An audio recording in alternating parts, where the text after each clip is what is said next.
नमस्कार दोस्तों, स्वागत है आपका हमारे चैनल हिमाचल स्टडी में।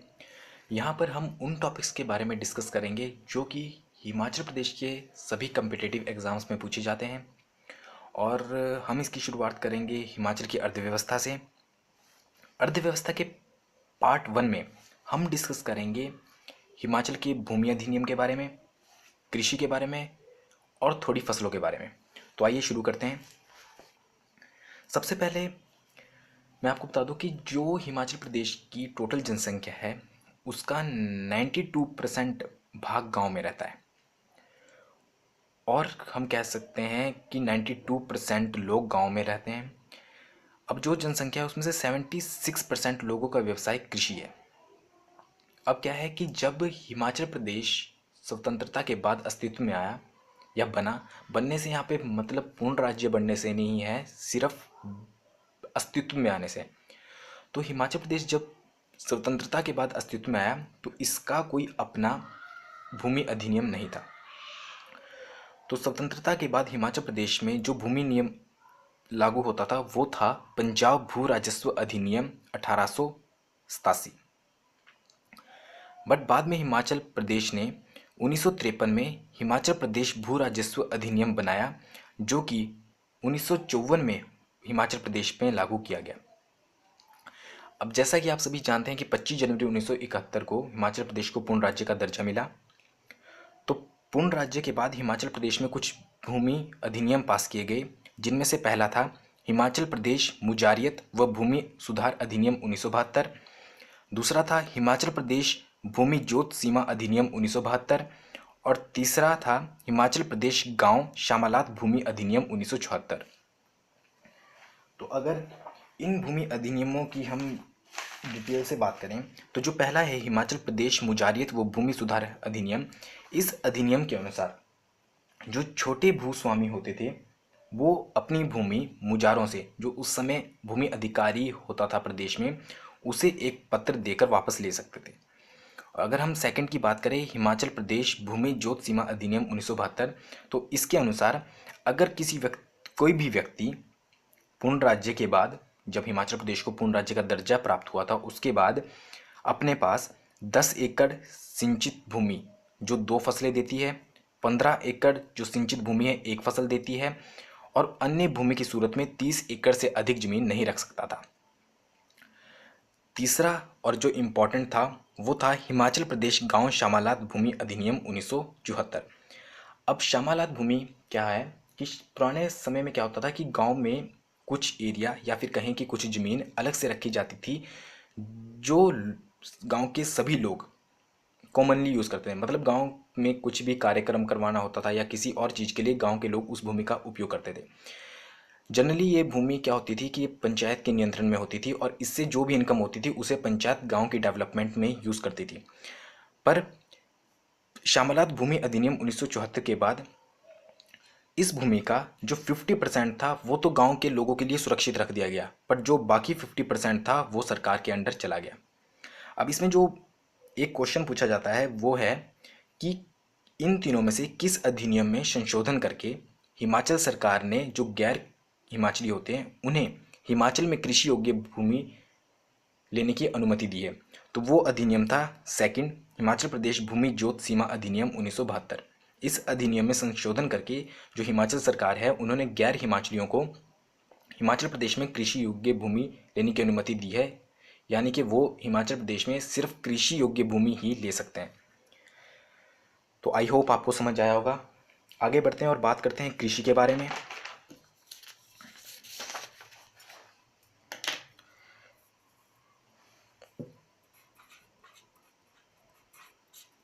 कृषि तो हिमाचल प्रदेश में जो टोटल भूमि है उसमें से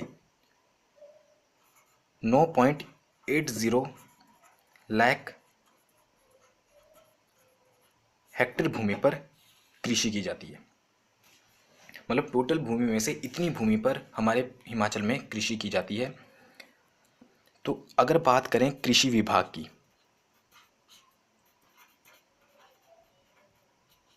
तो हिमाचल प्रदेश में कृषि विभाग की स्थापना 1948 में की गई थी। बट आगे चलकर 1950 में इसे वन विभाग के साथ मिला दिया गया। अब वन विभाग के साथ मिलाए जाने पर ये 1952 तक वन विभाग के साथ रही और उसके बाद इसे अलग कर दिया गया। पर फर्दर हिमाचल प्रदेश ने 1970 ईस्वी में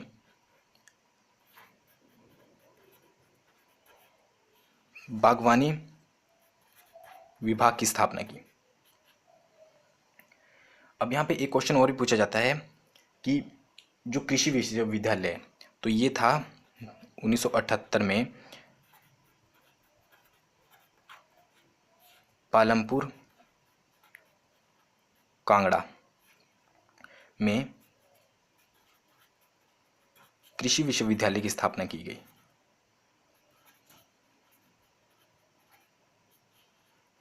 अब यहाँ पे जो क्वेश्चन बनते हैं वो क्या है कि एक तो ये कि हिमाचल प्रदेश में कृषि विभाग की स्थापना कब की गई, तो वो था 1948। इसे वन विभाग के साथ कब मिलाया गया, 1950 ईस्वी में। बागवानी विभाग की स्थापना कब की गई, 1970 ईस्वी में। और कृषि विश्वविद्यालय की स्थापना कब की गई, तो 1978 में। और कृषि ये भी पूछा जाता है कि कृषि विश्वविद्यालय कहाँ है, तो वो है कांगड़ा पालमपुर में। अब जैसा कि मैंने आपको ऊपर बताया था कि 9.80 लाख हेक्टेयर भूमि पर कृषि की जाती है। अब ये जो 9.80 लाख है, इनमें से जो 90% भूमि है उस पे खाद्यान्नों का उत्पादन किया जाता है।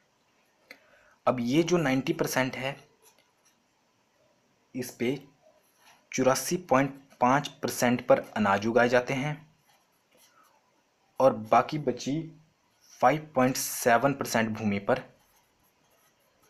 दालें उगाई जाती हैं। तो ये क्वेश्चन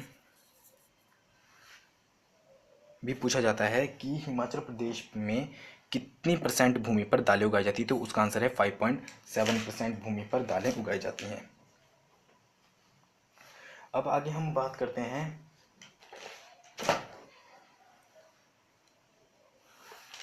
खाद्यान्नों के उत्पादन की। तो हिमाचल प्रदेश में उत्पादन की बात करते हैं कि खाद्यान्नों का कितना उत्पादन होता है, कौन सी एरिया में कितना उत्पादन हुआ है। उत्पादन तो 1966 और 1967 में जो उत्पादन हुआ है खाद्यान्नों का, वो है 7.04 लाख टन।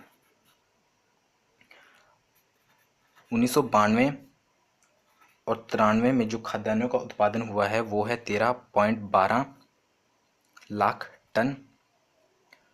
2002 और 2003 में जो उत्पादन हुआ है वो हुआ है 1466.50 हजार मीट्रिक टन।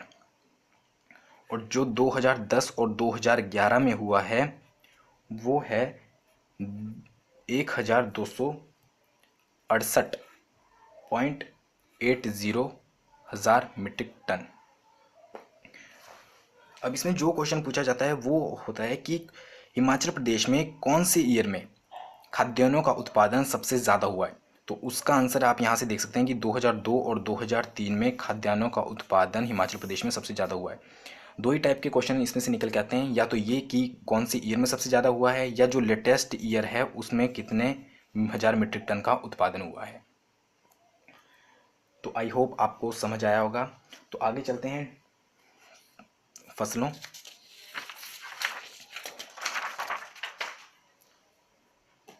तो फसलें, तो सबसे पहले हम फसलों में डिस्कस करेंगे आलू।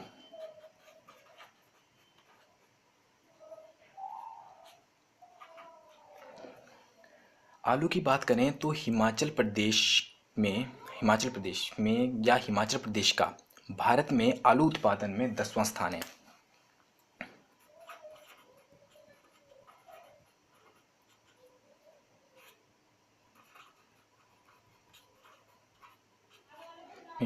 और अगर हिमाचल की बात करें कि हिमाचल में सबसे ज़्यादा आलू कहाँ उत्पादन होता है, तो वो है शिमला।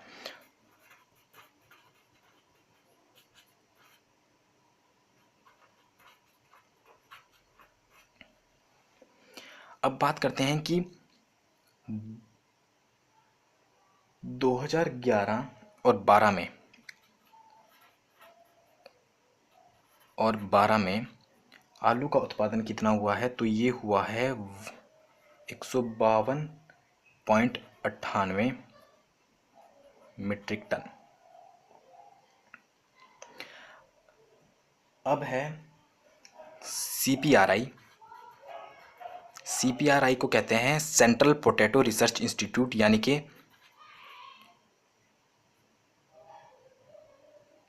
केंद्रीय आलू अनुसंधान केंद्र। ये हिमाचल में है, शिमला कुफरी में। ये क्या है, ये 1956 में, ये जो केंद्रीय आलू अनुसंधान केंद्र है, ये 1956 में पटना से कुफरी ट्रांसफ़र किया गया। तो आलू की अगर हम किस्मों की बात करें, टाइप्स या किस्में, तो कुफरी, चंद्रमुखी,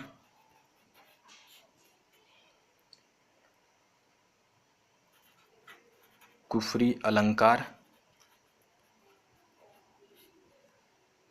कुफरी जीवन,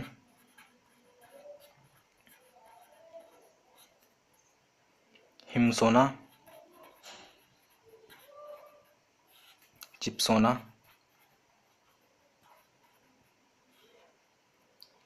ज्योति, गुलमर्ग और सिंदरी। ये सब आलू की किस्में हैं। अब क्या है कि ये जो कुफरी चंद्रमुखी है, ये कुफरी एक आलू का किस्म है या प्रकार भी बोल सकते हैं। तो 1968 में केंद्रीय आलू अनुसंधान केंद्र ने कुफरी किस्म के आलू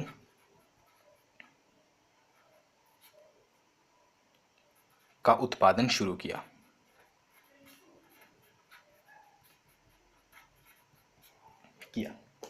तो यहाँ पे जो क्वेश्चंस आ सकते हैं आपको एग्जाम में, वो हैं कि भारत में हिमाचल का आलू उत्पादन में कौन सा स्थान है, तो वो है 10वां स्थान। तो हिमाचल प्रदेश में सबसे ज़्यादा आलू का उत्पादन कहाँ होता है, तो वो है शिमला में। 2011 और 2012 में आलू उत्पादन कितना हुआ था, तो वो है 152.98 मीट्रिक टन। या CPRI केंद्रीय आलू अनुसंधान केंद्र कहाँ है, तो वो है शिमला या कुफरी में। या तो 1906, इससे पहले ये कहाँ था, तो ये था पटना में। या केंद्रीय आलू अनुसंधान केंद्र पटना से शिमला कब ट्रांसफ़र किया गया, तो ये है 1956 में। तो टाइप्स आपसे कुछ भी पूछ सकते हैं कि कुफरी चंद्रमुखी किसकी है, कुफरी अलंकार किसकी है, कुफरी जीवन किसकी है, हिमसोना, चिपसोना, ज्योति, गुलमर्ग, सिंदरी। और एक अन्य क्वेश्चन कि कुफरी किस्म के आलू का उत्पादन कब शुरू हुआ था, तो वो हुआ था 1968 में शुरू। अब है कि एक और क्वेश्चन आता है कि जो लाहौल घाटी है, लाहौल घाटी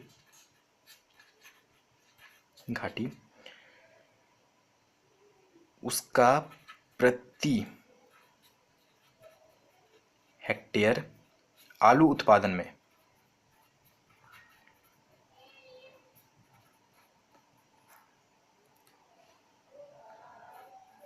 विश्व रिकॉर्ड है।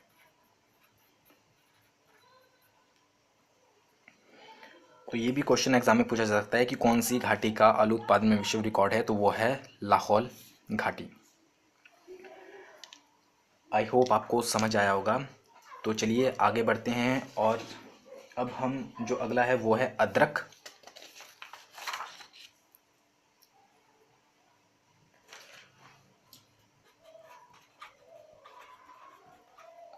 अगर अदरक की बात करें तो भारत में हिमाचल प्रदेश अदरक के उत्पादन में दूसरे नंबर पे।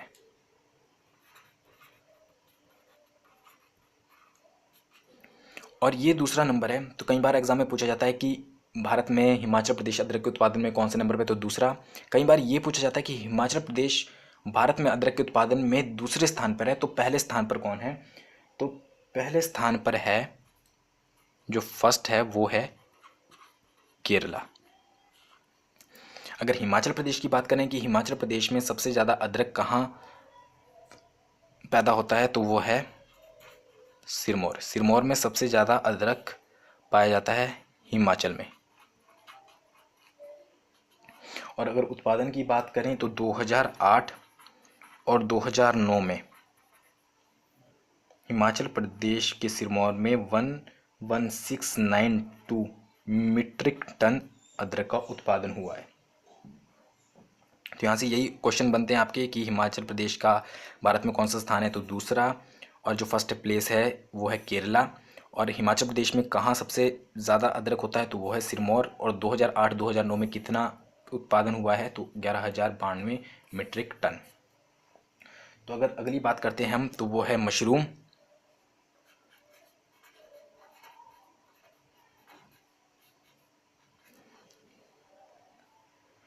तो मशरूम को खुम्ब भी कहते हैं। तो जो सोलन है उसे मशरूम सिटी के नाम से भी जाना जाता है, मशरूम सिटी। और यहीं पर राष्ट्रीय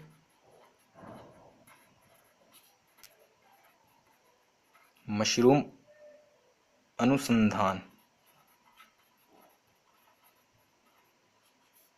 भी है।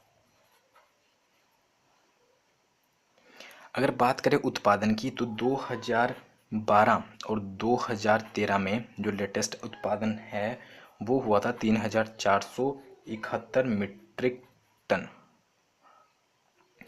अब एक और है कि जो इसमें इम्पोर्टेंट है वो है मशरूम शटाके। इसे मशरूम शटाकों को कहा जाता है लेथिनुला एडोडस। ये जो मशरूम शटाके होते हैं ये जनरली यूज़ किए जाते हैं HIV पेशेंट्स के लिए। HIV पेशेंट्स के लिए क्यों यूज़ किए जाते हैं? क्योंकि जो मशरूम होता है, मशरूम में एक पॉलीटैक्स एसिड होता है जो कि हमारी इम्यून सिस्टम को स्ट्रांग बनाता है। और जैसे कि आप सब जानते हैं कि HIV पेशेंट का जो इम्यून सिस्टम है वो बहुत ही डाउन होता है, तो इसलिए जो इसमें मशरूम में पॉलीटैक्स एसिड होता है वो इम्यून सिस्टम को स्ट्रांग बनाता है। तो पहले क्या था कि ये जो मशरूम टाके होते थे ये हमें बाहर से मंगवाने पड़ते थे, जिसकी कॉस्ट बहुत ही ज़्यादा पड़ती है। बट अब जो यशवंत सिंह परमार विश्वविद्यालय नोनी है, वो इसका उत्पादन खुद कर रहा है। और इसके उत्पादन की अगर बात करें तो वो कैसा होता है कि एक सैलिक नामक वृक्ष होता है, सैलिक वृक्ष, जिसमें छोटे छोटे छेद किए जाते हैं। उसको पहले मतलब स्लेटों के आकार में काटा जाता है और उसमें छोटे छोटे छेद करके उसमें इसके बीज डाले जाते हैं, जिसमें इसका उत्पादन प्रोडक्शन किया जाता है। तो यहाँ पे जो क्वेश्चन बनते हैं मशरूम से रिलेटेड वो है कि मशरूम सिटी के नाम से किसे जाना जाता है, तो वो है सोलन। या राष्ट्रीय मशरूम अनुसंधान कहाँ पर है, तो वो भी है सोलन में। तो 2012 और 13 में कितना उत्पादन हुआ था, तो 3471। ठीक है, तो मशरूम टाके लेथुना एडोडस, या ये कह सकते हैं कि यशवंत सिंह परमार विश्वविद्यालय नौनी मशरूम की कौन सी किस्म का, तो ये मशरूम टाके का उत्पादन कर रहा है। या लेथुना एडोडस हिमाचल प्रदेश में कहाँ उत्पादन किया जाता है, तो वो है यशवंत सिंह परमार विश्वविद्यालय नौनी। या कौन से वृक्ष में इसका उत्पादन किया जाता है, तो ये है सैलिक वृक्ष। तो ये है, आई होप आपको समझ आया होगा। तो आगे बढ़ते हैं और जो लास्ट है वो है सेब।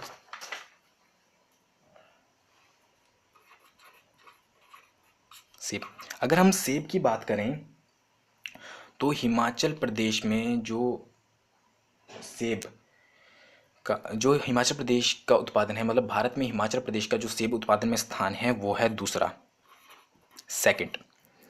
ठीक है, और ये किसके बाद आता है, ये आता है जम्मू और कश्मीर के बाद। मतलब जम्मू और कश्मीर फर्स्ट प्लेस पर है और उससे बाद है सेकंड हिमाचल प्रदेश। अब है कि 1887 में एक व्यक्ति थे अलेक्जेंडर कोल्ट।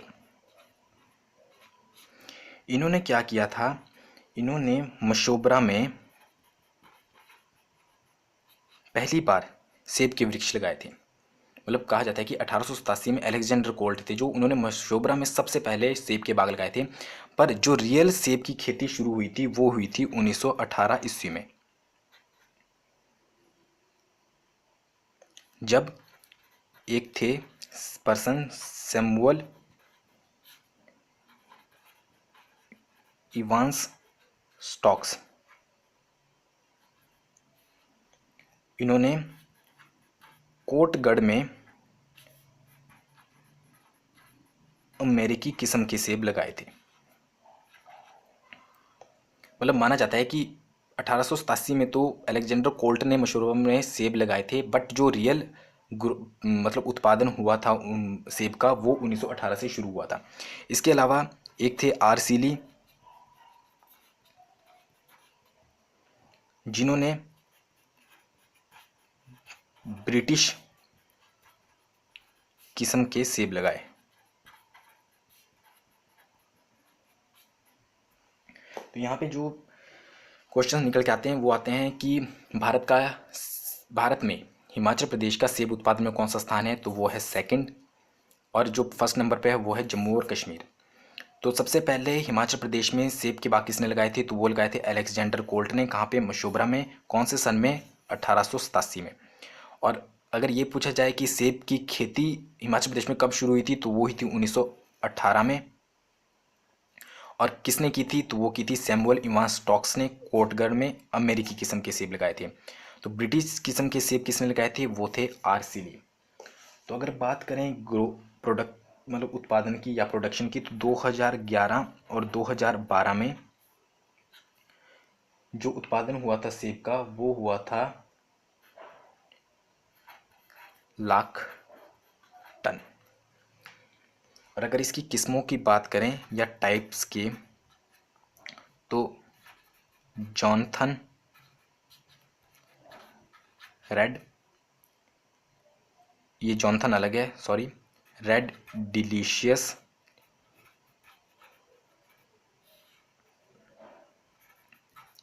रोम ब्यूटी,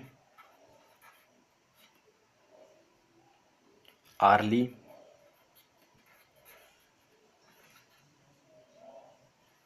शानवरी और ब्यूटी ऑफ शिमला।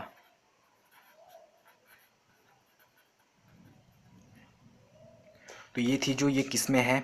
ये इनमें से कोई भी क्वेश्चन पूछा जा सकता है कि जॉनथन रेड किसकी, ये जॉनथन अलग है, सॉरी, जॉनथन किसकी किस्म है, या रेड डिलीशियस किसकी किस्म है, रोम ब्यूटी, आर्ली, शानवरी, ब्यूटी ऑफ शिमला। तो आई होप आपको समझ आया होगा। और आज के लिए बस इतना ही। अगर आपको मेरी वीडियो पसंद आई तो ज़्यादा से ज़्यादा लाइक कीजिए, शेयर कीजिए और मेरे चैनल को सब्सक्राइब कीजिए, ताकि आपको आगे भी मेरी वीडियोस के नोटिफिकेशन मिलते रहें। तो थैंक यू फॉर वॉचिंग।